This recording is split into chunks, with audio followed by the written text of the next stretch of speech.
Hello, this is the second ward debate for Hoboken, and it's produced by Hudson Media Group, and my name is Al Sullivan. I'll be moderating it. We invited the two candidates, the incumbent Tiffanie Fisher and her challenger Nora Martinez de Benedetto. Unfortunately, her challenger decided not to come, so we're going ahead with the debate anyway. We're going to give Tiffanie an opportunity to introduce herself, and then we will ask some questions. We also will take some questions off of Facebook, okay, because we have a live feed from them. Awesome. Okay, Tiffanie, take it away. Great, thank you. Hi, my name is Tiffanie Fisher.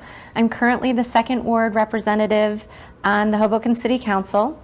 I have an MBA and 20-plus year career in commercial real estate and finance, most recently as the CFO of a large commercial real estate company. I also have been on the Hoboken Zoning Board and Hoboken Planning Boards for 3 years. I moved to Hoboken 25 years ago after business school, and in 2000 I moved to the second ward into the Hudson T building, where I've called my home ever since. I've actually been a Hoboken activist for a decade.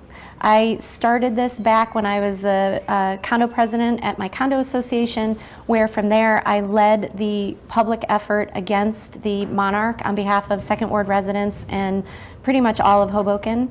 And even on the city council, more recently, in our efforts to acquire Union Dry Dock, I've worked very closely with the mayor every step of the way. I've always been in this fight. I make your issues my issues, and we've gotten so much done over the past 4 years. Our list is long and it's broad, including things like saving taxpayers $40 million, making critical investments into our infrastructure, improving second ward parks, making our streets safer, addressing affordability issues, preserving our historic character, and also turning the tide on the empty storefronts on Washington Street. I love Hoboken, and when I'm often asked what I like most about it, I always say that it's our amazing sense of community. I tell people that it's like a cross between Cheers and Sesame Street, where everyone knows your name. When you walk down the street, you see familiar faces and friends, and we all share the same backyard. We have a small town feel, but we have real big city issues. And I think the Hoboken Second Ward residents deserve a representative who not only cherishes the treasures within our community, but also has the experience and demonstrated track record to address these big city issues and deliver real results. I'm that candidate, so please vote 1C on November 5th so I can keep engaging with, informing, and advocating for you. Thank you. Okay, thank you. Since you've mentioned the big city issues here, probably the overwhelming one is the fact that overdevelopment, even though Zimmer administration, which you were part of, was a staunch opponent of, the population of Hoboken has doubled, maybe more over the last 30 years, bringing a host of problems. What are those issues, and what do you propose to do about addressing some of those issues? I'm really glad you asked me that, because when I knock on doors and I listen to people in the second ward and across Hoboken, what you hear is everyone is concerned about a different quality of life issue, but every one of those quality of life issues kind of feeds back to overdevelopment, whether it's competition for parking and scarce transportation, just general feeling of overcrowding. We have an overcrowding issue in our lower schools. Getting in and out of Hoboken, it's literally what we hear the most. And historically, Mayor Zimmer definitely was, opposed to or overdevelopment, and she took that strong position. I am definitely opposed to the wrong development for Hoboken. We need to take a strategic approach and look at all of Hoboken and say what type of development works best for Hoboken. Property owners have rights. We don't have the ability to downzone and eliminate their rights to develop, but what we do have is the ability to say this is what Hoboken needs. Hoboken needs a lot more commercial development than residential development. I've been advocating for commercial development for the northwest corner of Hoboken. I advocated for commercial development in the southwest corner of Hoboken. I've advocated for commercial development as part of the New Jersey Transit Plan. The plan that the mayor just proposed to the city that we delayed the vote on at our last council meeting, and we had a community meeting on it the other night. That new plan is significantly revised, and it significantly increases the amount of residential development down near the path. The reason why commercial works better for Hoboken is it doesn't put a new population in competing for all of our scarce resources. It gives a more complementary type of population. It has people coming into Hoboken during commuting hours when our commuters are leaving. It provides potential jobs for people in Hoboken, so they don't have to actually leave and commute in and out of Hoboken every morning. It diversifies our tax base, brings a very important tax revenue stream that doesn't need the same municipal services that residents use, so it really makes sense for Hoboken, and that will be my focus. Okay. You are in one of the most political cities in the planet, and one of the things that has changed over the last 4 years is the concept of what a reformer is. You mentioned in your opening that you've done things with the mayor, but it's clear that you have also opposed the mayor on political issues. And so what is a reformer, and how has that changed, and what is the relationship with the mayor? So I would say the core definition of a reformer for Hoboken hasn't changed. The whole focus is on good government, transparency, involving the public. That's really what good government is and reform is in Hoboken.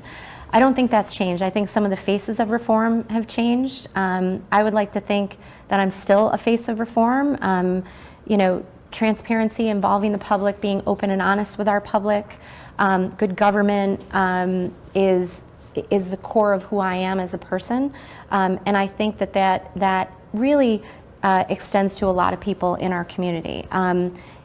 It feels a little different now because, like you said, our environment is a lot more political. We're seeing more involvement from outside sources. As I've been very public about, we have a greater representation of unions around our construction sites and the money attached to those unions that, quite frankly, we didn't see under Mayor Zimmer at all.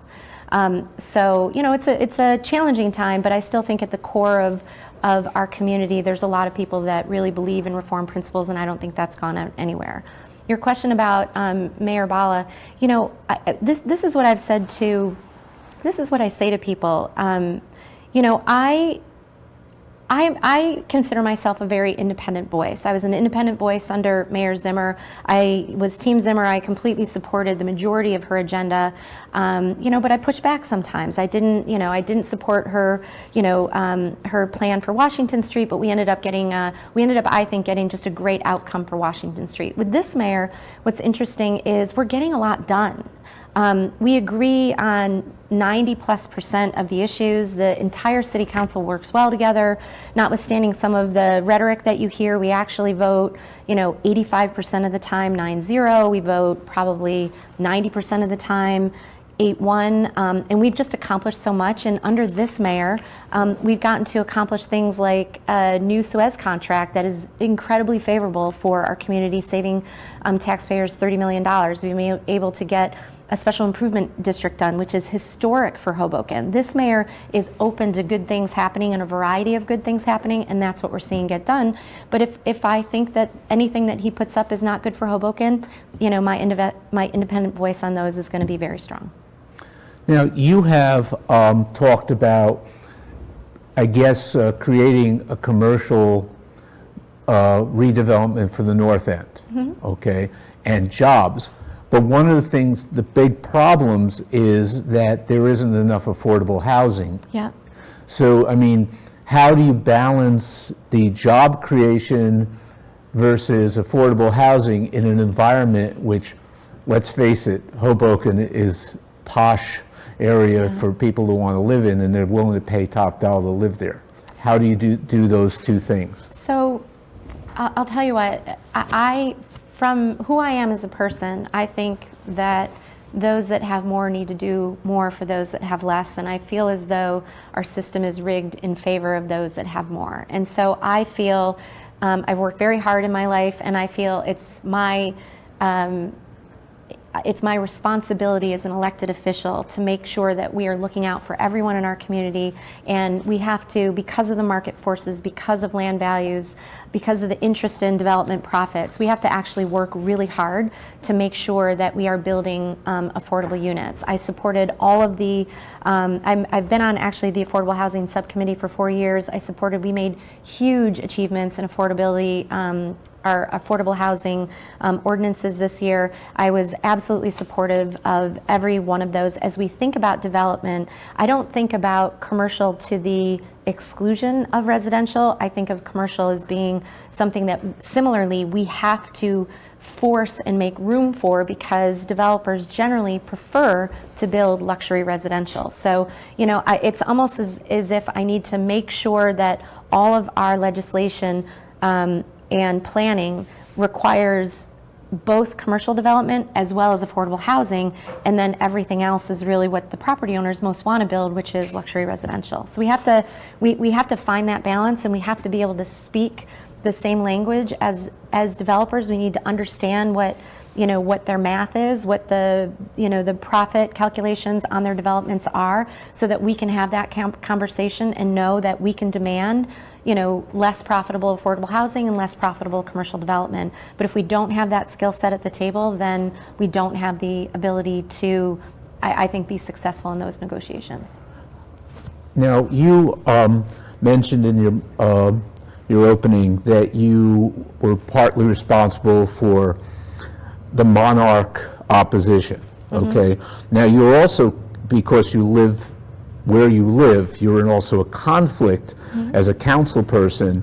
How do you think you can still be a champion for the opposition of monarch as a council person when you're conflicted? You really can't vote that way because you're part of the resident that's impacted by it. How do you resolve that conflict? You know what? I'd say a couple things. First, I've always been in the fight for our waterfront. I was, as I mentioned in the beginning, I kind of was the public face of this for a long period of time, but I certainly wasn't by myself. There is a huge population of people in our community that are fighting for the monarch. I've been one of those. I would say, as it relates to a vote, any settlement that ultimately occurs and any project that happens, sometime later next year, and I applaud the mayor for getting it to this point, is going to require consensus across the city council. So my individual vote, I feel, isn't going to matter that much, because this is a settlement that is going to involve a great development on the southern part of Hoboken, as well as the opportunity to convert what was supposed to be open space on the north end to open space, both that will benefit all of Hoboken.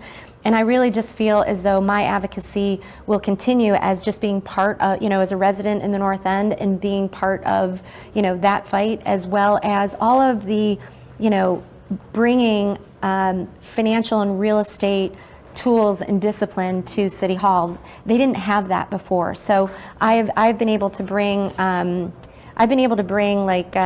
requirement for real estate analytics and financial analytics and feasibility studies around all real estate projects. That is what will make a settlement like the Monarch settlement successful, is when our community or our government has the ability to negotiate with a developer using the same terms. So I do a lot, that touches real estate that will still ultimately benefit the advocacy for this settlement.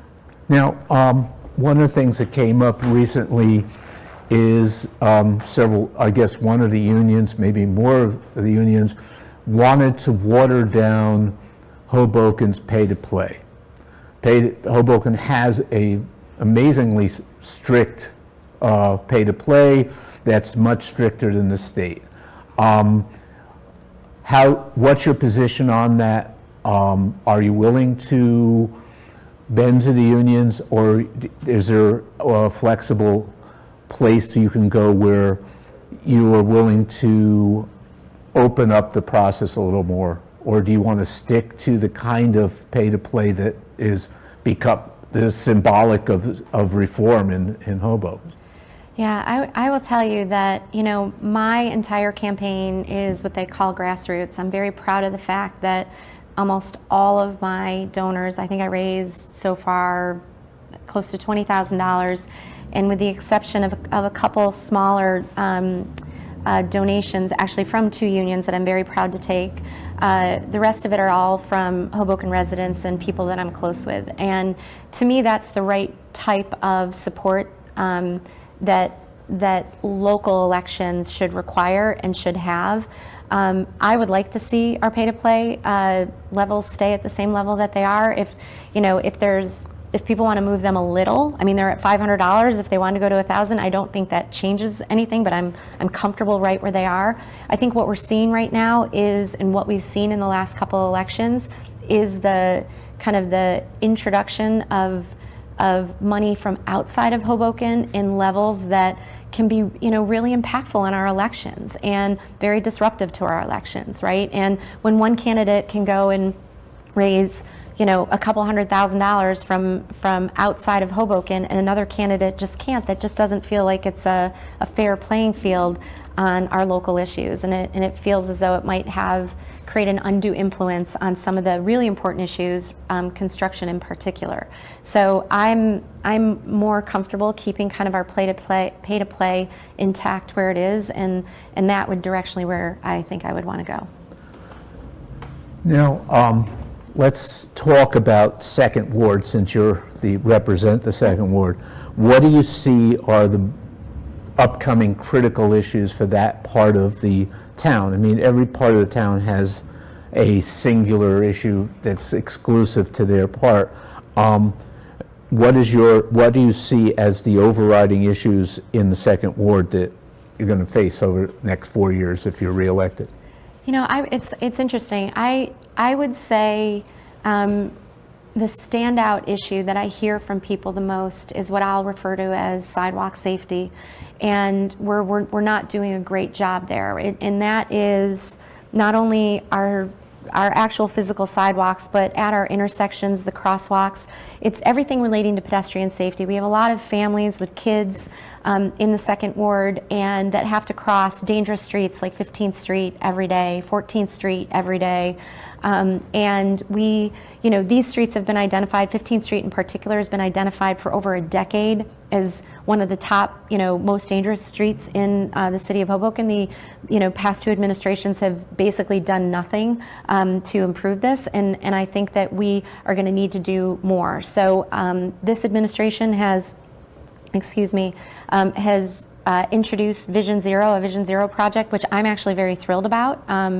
It is kind of what I'll call a 360-degree approach to road safety, and it will include road design. It includes, education. It includes bringing the community in to understand more of what they can do. But it's everything pedestrian safety, and I think it's incredibly needed, and that's what I hear the most about in the Second Ward. Now, one of the things that makes Hoboken attractive is its access to Manhattan. Mm-hmm. And the problem is you have ferries that are now overcrowded.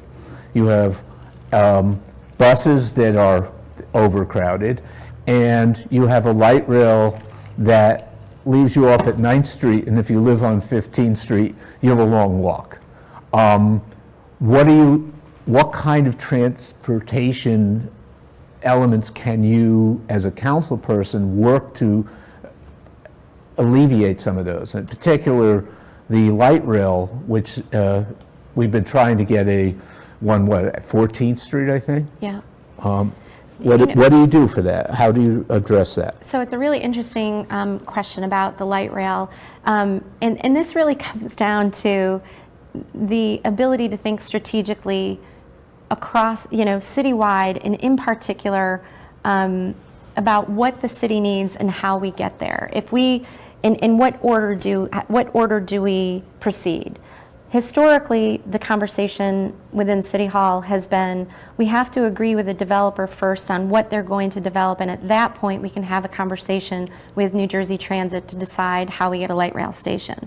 I met with New Jersey Transit a couple weeks ago, unrelated, but raised this issue about the light rail and said, why don't we just start planning that now? Like if we have all the plans in place, by the time we have a developer in place that's going to build, we can be shovel ready, we can identify what they have, a fully costed plan, and then just start. Because the plans for a transportational hub like that, or a new stop, they take a couple years to do, and I think it's something that we can start now, and just be ready for when we actually have a plan for the north end. As it relates to other transportation alternatives, this is going to be the biggest challenge for Hoboken. What we know, we should be connecting more with Port Authority and making sure that the additional capacity that they're adding on the PATH trains, that Hoboken is going to keep that capacity.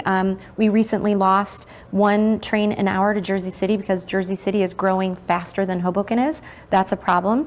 The buses, there's little to nothing that we can do to the buses. New Jersey Transit, the best that they can offer at this point is to give us the articulated buses, which are the bendy buses, to give us more capacity on each bus, and they're going to try that. That is challenging for Hoboken because they don't work on all of our streets, but we can't get additional, we're told we can't get additional capacity at Port Authority. We're told that we can't have a private bus company, either go to Port Authority or drop elsewhere. So we really need to think about ferry service. We really need to think about light rail service. We really need to think about and bringing commercial development in as opposed to residential, so we're not putting more people competing for our scarce transportation resources, and we're actually providing employment for people within our city, so we can still have that population growth and not have the same challenges on our transportation. So we need to think about all of that strategically, and Hoboken has never thought about it strategically before. One of the interesting things about Hoboken is its politics in general, and how things have wound up in strange places. The alliances that are forming for this election are completely different from what they were in past. Now, you have the Councilman Russo, who appears to be supported by Bala, or at least not opposed by Bala.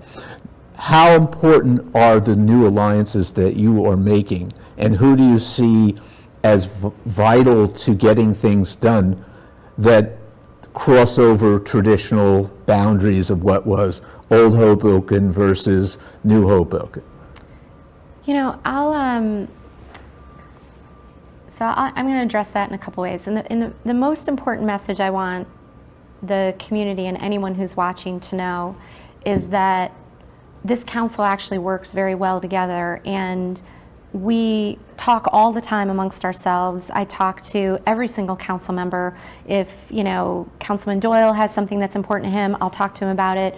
If Councilman DeFusco, Councilman Russo, Giattino, we constantly are talking to each other on all issues, which is why if you look at the voting record, we vote together so much, so often. So I think what Hoboken residents need to know is that, politics aside, we're actually getting a lot done, and we're getting a lot done together. I'm someone who I firmly believe that I'll work with anyone who wants to work with me. And one of the things that I've realized over the last couple years is, historically there's very much been a, you're on my team or you're not on my team, or us versus them. And that's just not who I am as a person. I'll literally work with anyone who wants to work with me, and I'll work together with people on important issues as long as they're good for Hoboken. And what I feel like is the us versus them is the rhetoric that you hear just to create the divide for political and election purposes. But at the end of the day, we all need 5 votes on every issue. So everyone comes back together to make sure that we have the consensus and the right votes on issues that are important to residents. So I'm more comfortable not in the us versus them. I'm definitely more comfortable in a let's all get in a room together and figure out how to get this done. And I've demonstrated that. People see I can be opposed to the mayor publicly. I mean, he's clearly running a slate against all of the incumbents. But you know what? I sit in a room with him when we were doing Suez in particular. You know, we said, how are we going to solve this? And he said, I want your infrastructure to solve it, and he let me lead it. So we do work together behind the scenes. It's unfortunate that we sometimes give the impression otherwise. Now, do we have any questions on Facebook we could throw at our candidate? Because I'm sure there are people. No? Okay, so you're stuck with me. All right, that's okay. All right, one of the critical issues that have been going on in Hoboken since I was there, and I lived there for about 4 years, water main breaks, infrastructure, and these things, and you made a deal with Suez, okay? How good a deal is that, and how do these various elements that you're working on go towards helping the infrastructure, the underground infrastructure in the city? Has it improved? Is it potentially going to get better, or are we still doing patchwork? So Suez and infrastructure may not be like the sexiest and most interesting topic to the average person, but I can tell you this Suez deal is great for Hoboken, and it's probably the single thing that I'm most proud of. Hoboken has been plagued with water main breaks forever, and we had terrible contracts that were very favorable to Suez, and not that Suez did anything wrong. We just had contracts that allowed them to keep, 95% of our water revenues and put the entire burden of upgrading our system on Hoboken taxpayers. That's what we had historically. In 2017, what was presented to us by the prior administration was basically a continuation of that, where Suez was going to be able to keep, this significant amount of proceeds, of water revenues, and Hoboken residents were going to see a 15% increase in water rates just to fund infrastructure improvements. What we did with this new Suez contract is say, should Suez keep 95% of the water revenues? And the answer was no, they should only keep significantly less. So we were able to go from Suez keeping $5 million to only keeping $2 million, and that extra $3 million came to Hoboken, and $3 million, almost $3 million a year or $2.5 million a year for 15 years is a lot of money to be invested into upgrading our system. So it's a huge boom, no tax increase, no water rate increase, and all the money we need to be able to do the necessary upgrades to our system. Second, since I've been on the city council, in the first year, what I said to Mayor Zimmer at the time, she said we don't have a water contract that would allow us to make these investments, and I said we have to separate our contract from making the investments. We just have to make them, and if we have to bond for them, we have to start the process. And so under my finance and infrastructure subcommittee, we approved $10 million to start the process even before we had a Suez contract. Those improvements are finally being done this year. So to answer your question, we are literally on a pathway to seeing a total redo of our water system and an end to water main breaks. Okay. And yes, I'm very excited, and I probably just put a lot of people to sleep, but I'm excited. Now, one of the problems for Hoboken is lack of open space, parks, and the big issue, the big fight right now is Union Dry Dock. Now, the council and the mayor seem to be on the same page for this one. What do you see as the progressive, what's going to happen over the next year as far as that? What is the council going to do? What do you think it has its ability to do, and do you think you'll be successful? Oh my goodness. Excuse me. So, this is a tough one. Union Dry Dock is a really tough one, and it's tough because historically New Jersey Transit has indicated that this property is strategically important to them. And so, notwithstanding we're battling New York Waterway to take it, previously when we went down this path, New Jersey Transit stepped up and said, if you take it, we're going to take it from you. And their jurisdiction trumps our jurisdiction. It feels a little different this time. Just from what I hear, it doesn't sound like they're stepping in. I think, we know that, or we believe that New York Waterway has an alternative site. We believe that they can stay where they are in Weehawken. They've made plans previously to stay in Weehawken. So I think in this particular case, we actually may be successful in taking it. If the state's not going to get involved, maybe we're just playing kind of a game of chicken with them. And guess what? they need to stay where they are. That is the best outcome for Hoboken. And I'm 100% supportive of the mayor's position on this. I've continued to fight in support of this. I will continue to fight in support of his position. And I just remain, kind of fingers crossed, hopeful that we'll be able to get it. Now, Hoboken